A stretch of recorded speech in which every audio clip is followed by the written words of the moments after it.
하나님의 말씀 로마서 3장 21절에서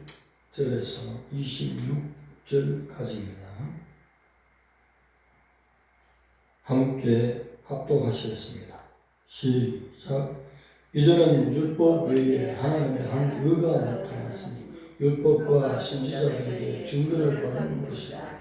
곧 예수 그리스도를 믿음으로 말미암아 모든 믿는 자에게 미치는 하나님의 은이 차별이 없느니라.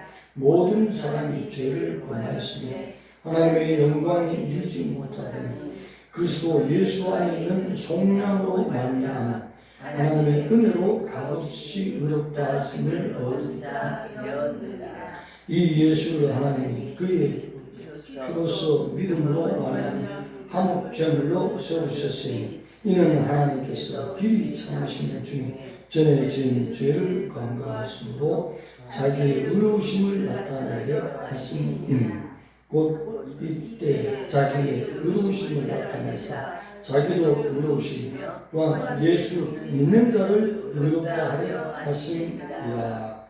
아멘. 복음의 정수 갈로 열고 이신득이를 명확하게 제시하다는 제목으로 하나님 말씀의 은혜를 나누겠습니다. 앞서서 19절, 20절 거기에서는 율법으로서 의롭지 못한다는 사실을 밝히고 있습니다. 그것으로 말미암아 도리어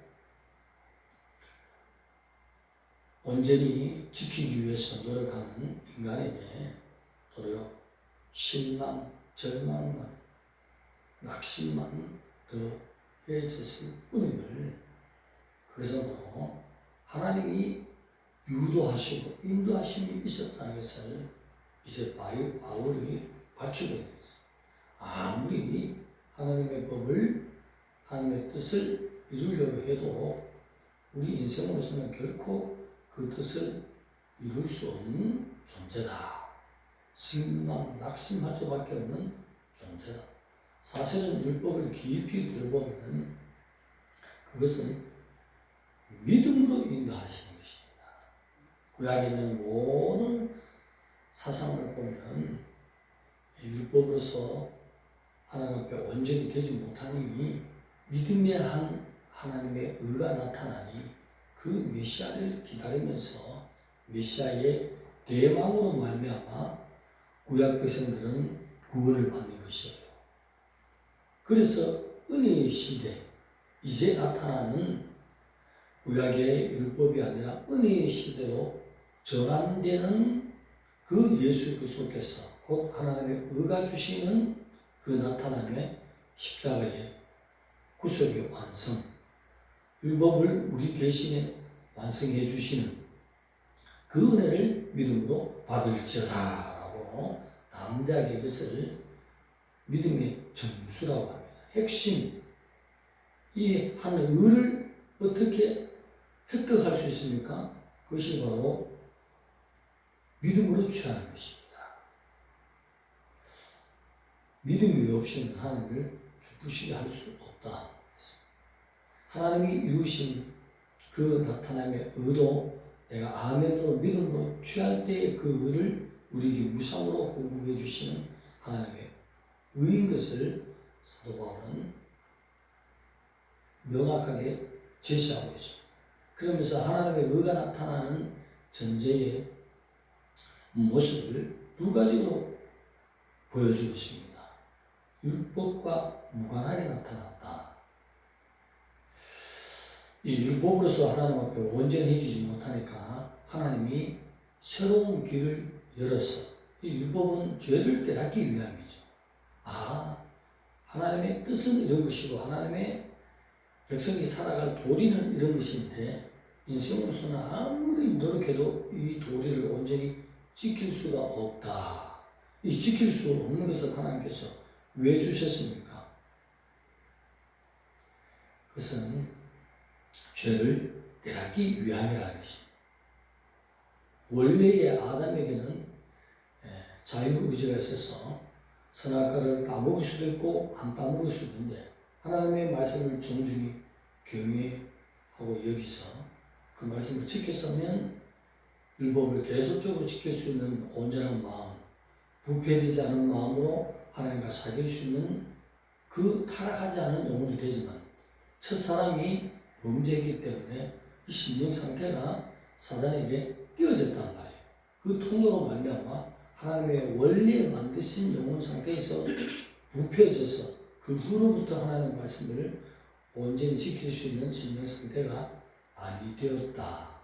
그래서 주님이 예비하신 새로운 길, 그것이 바로 하나님이 처음부터 구원하시고자 하는 한 의를 어느 날 갑자기 생각해서 주신 것이 아니라 만세전부터 교회에 가신 예수 그리스도의 새로운 의를 우리에게 나타내 보이신 것.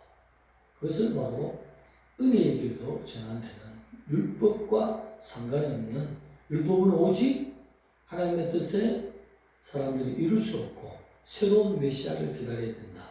구원의 필요성, 하나님의 나타나시는 그 의를 기다려야 된다. 어떻게? 성령을 대방하는 가운데, 메시아를 기대하는 가운데 기다리는 노력형의 사람, 예를 들면 노아와 같은 사람, 그렇게 하나님 뜻대로 살기를 원했던 사람에게는 구원의 은혜를 열어주는 그 은혜를 말하는 거죠. 이제는 은혜의 때가 돼서 새로운 방법을 하나님께서 깨닫지 못하는 백성들에게 믿음의 의를 확실히 제시해 주는, 율법의 모든 것을 우리를 대표해서 율법의 완성을 이루신 그 의를 우리에게 주시는 하나님의 의, 예수 그리스도를 우리에게 선물해 주셨다. 이 사실은 바로 율법과 선지자를 통해서 나타내 보이셨다. 성경에 나오는 율법과 선지자라는 말은 구약 성경 전체를 통해서의 말씀이에요. 또는 다른 말로 율법과 선지자와 시편을 통해서 이렇게 말하는 것도 구약 성경 전체를 통해서 말씀하셨다. 이 뜻인 것입니다. 어디서 말씀하셨습니까? 아브라함 때부터 말씀하셨잖아요. 창세기 15장 6절에 아브라함을 의롭다 하는 것은 그의 믿음으로 하나님이 의롭다 하였다 말씀하시죠. 그 다음 하박국 2장 4절에 가도 믿음으로 말미암아 의롭다 한다. 믿음으로 말미암아 산다. 그것을 의라 여긴다는 것을 분명히 밝혀주셨습니다. 그러면서 로마서 와서는 전체가 하나님의 그 의를 믿음으로 말미암아 살아가는, 로마서 1장 17절에 의는 믿음으로 말미암아 살리라. 그리고 오늘도 지금 로마서 전체적인 가운데 3장 21절에서 26절에 하나님의 한 의가 나타났다.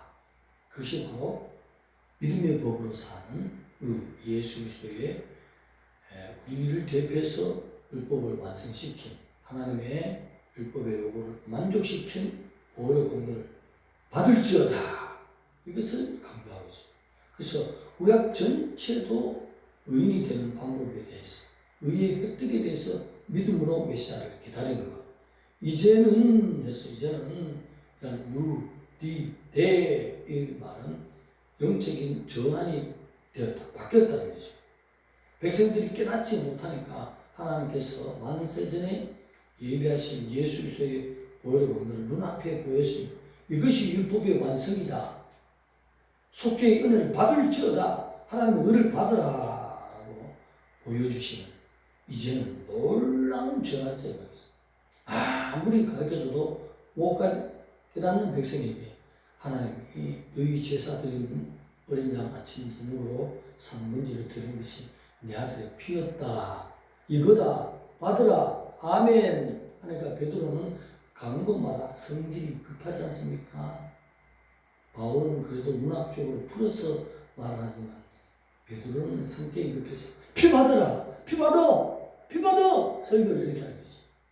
예수의 피 뿌림을 받기 위해서 너희를 택하심을 입었노라 그렇게 말하지.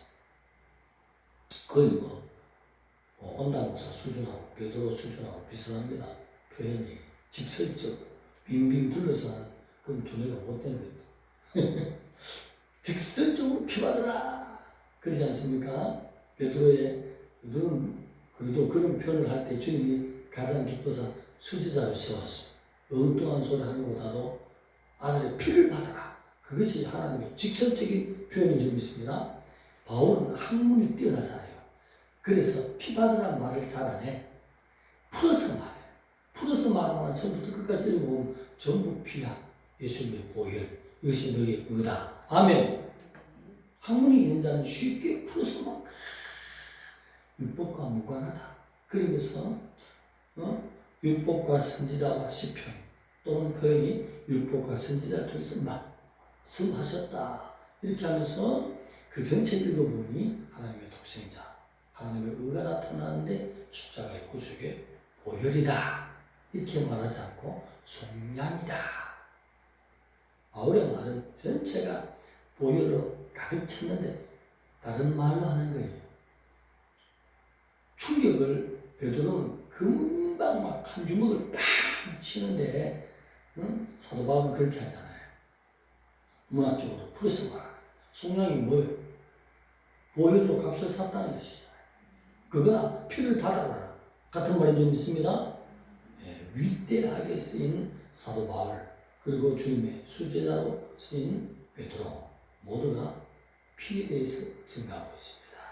그 피로 마지막 때에 안까지 깨끗하게 내 속에 나도 모르게 꿈틀거리는 것들까지 보혈로 깨끗이 씻으면 신부가 되는 것입니다. 할렐루야. 얼마나 중요한지 몰라요. 로마서는 성경 전체를 대표하는 교리서 꼭보물입니다. 여기서도 1장 1절부터 16장 끝까지 전부 보혈 사역이잖아요. 여기서 교회를 세우고 또 바울의 메시지에 함께하는 33일을 들어서 무엇을 증거하고 있습니까? 귀신들이를 증거하고 있잖아요. 이 귀신들이를 창세기부터 계시록까지 모든 이스라엘의 역사를 통해서 밝히고 있고 구약은 믿음으로 메시아를 기다리라. 신약은 이제는 예수 그리스도를 율법을 통해서 못 깨달으니 확실히 보여주면서 십자가 받을지어다. 이것이 없다. 너희들이 제사 드리는 것이 내 아들의 피값이었느라. 이렇게 전한 것이 신앙인 것이. 그럼 우리가 성경은 이제 눈에 보일 줄 믿습니다. 한 구절 한 사건에 매여서 헤맬 필요가 없습니다. 예수 그리스도의 십자가 중심으로 성경을 하나하나 읽어나가면 하나님이 나에게 이런 말씀을 주시는구나. 이런 말씀을 주시구나. 어떤 사건에 그 교훈에 깊이 빠질 것이 아니라 핵심적인 기둥을 세우고 작은 하나님의 교훈까지 받으시면 세밀한 성경이 가리키는 하나님의 사랑의 편지를 우리가 능히 이해하고 흡수할 줄 믿습니다. 선지자도 오실 예수 그리스도 전체가 예수 그리스도를 말하는 것입니다. 오늘의 삼천청을 체험한 바울도 오늘 말씀에 위대한 단어를 쓰고 있습니다. 이제는 말에는 예수 복의 피밖에 없다는 말이잖아요. 바울은 어떻게 합니까? 베드로는 어떻게 하겠어요? 급하게 너희들에게 갑고도게 갈라디아 등등에 있는 너희들에게 예수의 피를 전하기 위해서 내가 편지를 쓴다. 바울은 그런 식으로 안 하고 이제는 영적인 전환점으로 깨닫지 못하니 하나님의 법으로 깨닫지 못하니 법에서 말하는 진정으로 말하는 믿음에 이르는 세계 한 의를 기다리는 그 마음을 깨닫지 못하니 아침 저녁으로 듣던 3번째의 주인공을 깨닫지 못하니 하나님이 친히 때가 되면 갈고리에 예수 그리스도를 못 박아서 그 의를 보여주시는 것 대단합니다. 구원받지 못한 자기 백성에게 친히 아들의 피를 보여서 받을지어다. 죄사함을 받을지어다. 그 은혜를 보여주신 그 의를, 의가 없이는 천국에 들어갈 수 없는 그 의를 방법으로, 어떤 방법, 의의 획득의 방법, 믿음의 방법, 곧 이신득이, 믿음으로 말미암아 의를 취하는 것. 대단한 방법 아니십니까? 모든 수고와 고뇌와 어려움과 고통은 주님이 다 당하시고 우리에게는 마음으로 영접하고 입으로 신만 해라. 이 공로를 입혀줄게. 대단한 것입니다. 속량이라는 것은 전체가 하나님의 아들의 보혈을 말하는 것입니다. 레는성, 몸값으로 살아가는 것입니다. 성경이 말하는 이 바울이 말하는 속량은 완벽한 예화를 이루려고 제가 한번 예화를 들어볼게요. 속량은 이런 것입니다. 노예가 있습니다. 그냥 보통 노예가 아니에요. 노예는 자기 주장이 없어요. 주인이 시키면 돼요. 이 당시에는 그냥 노예 고기가 먹고 싶어서 삶아 먹어도 상관이 없어. 인간 취급을 못하는 그런 노예. 그 상태에다가 또 사형 선고를 받았어. 두 가지의 단점을 노예가 가지고 있어요. 무슨 상태? 사형죄에 대한 상태를 노예가 가졌다. 이런 것을 어떤 왕자가 나타났어요. 누구 왕자? 하늘의 왕자 예수 그리스도께서 나타났다. 그 왕자가 나타나서 이러한 노예를, 아무 가치 없는 노예, 또 무슨 사형죄까지 지은 이 노예를, 사형죄는 1장에서 설명했죠. 하나님의 법에 대해서. 그런 노예를 자기 몸값으로 사버립니다. 그 몸값이 뭐예요? 몸의 피값이다. 속죄 제물로 사버리는 거죠. 그래서 어떻게 합니까? 자기의 노예로 삼았습니까? 아니지 않습니까? 하나님의 자녀의 권세, 내 아들이다. 양자의 은혜를 베풀어 줬습니다. 할렐루야! 너무나 큰 것입니다. 이 복음이 너무나 위대하고 크기 때문에 세상 사람들은 곱하기 피는 거죠. 우리는 그것을 받아들이는 것이 하나님의 만세전에 성경의 깊이 들어가면 너희를 택하여 있기 때문이라. 맞지 않습니까? 에베소서도 나오지 않습니까? 성경이 곳곳에 미리 우리를 택했다는 내가 지혜로 와서 이 복음을 믿게 됐구나. 아닌 것입니다. 성경을 파고 들어가면 하나님의 전능성 안에서 이미 택하시고 창세 전에 하나님이 예수 그리스도 안에서 우리를 계획하시고 속량할 것까지도 아시고 때가 되면 깨닫지 못하니 율법에서 새로운 의로 예수 그리스도를 보여주시는 십자가의 갈보리의 그 속량의 은혜예요. 그 노예를 샀다는 거죠. 노예를 사서 해방시켜주면 됐는데 그것도 아니에요. 노예에다가 사형죄까지 합친 이런 노예를 사서 왕자가 그런 은혜를 입혀주신다는 거죠. 또 자기 아들로 삼으셨는데 할렐루야! 대단하고 위대하시. 오늘 이 시대에 한 가지 더 알면 그런 노예를 사서 왕자로 자기 아들로 삼으시는 것도 좋지만 깊이 있는 영적으로 볼 때 그분은 한 분이신 하나님이셨더라. 하나님의 아들 하니까 하나님이 뭐 아들, 딸을 초신자는 놓는 것 같다 생각하는 거리에 나가보세요. 하나님의 어머니도 또 전도하는 사람도 있어요. 얼마나 무식한 사람들이 많은데 우리는 복음의 점수대로 흡수하는 것은 위대한 하나님의 계획인 것입니다.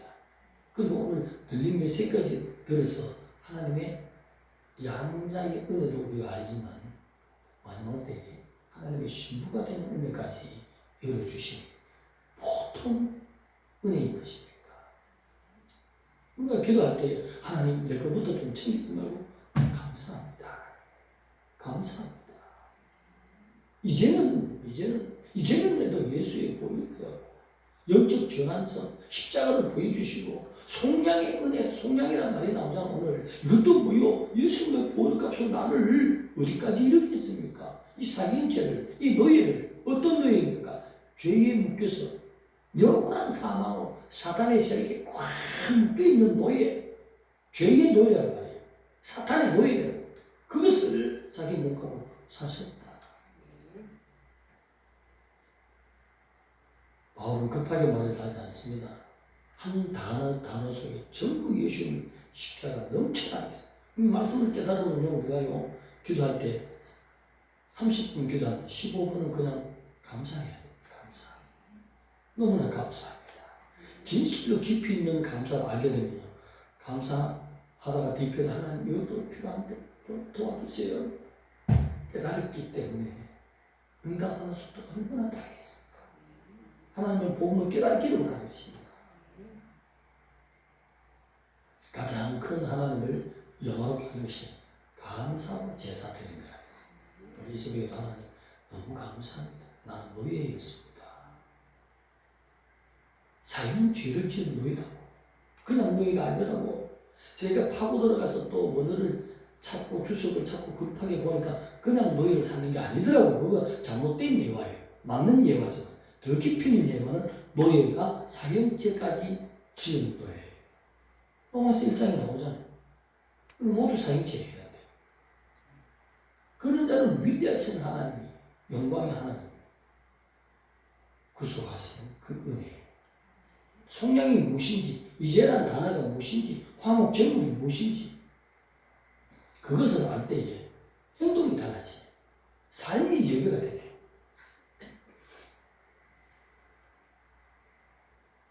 중요한 단어에는 예수 그리스도의 보혈의 공로, 그것으로만 믿음으로 의롭게 된다는 바울의 강력한 메시지. 너희들이 이 메시지를 받았으니 진실로 아름다운 신부로 날마다 깨끗하게 준비되어 가야 되지 않겠느냐. 바울의 첫째 부활을 기다리는 바울처럼 그런 삶으로 하나님 앞에 살아드려야 될 줄 믿습니다. 기도드리겠습니다.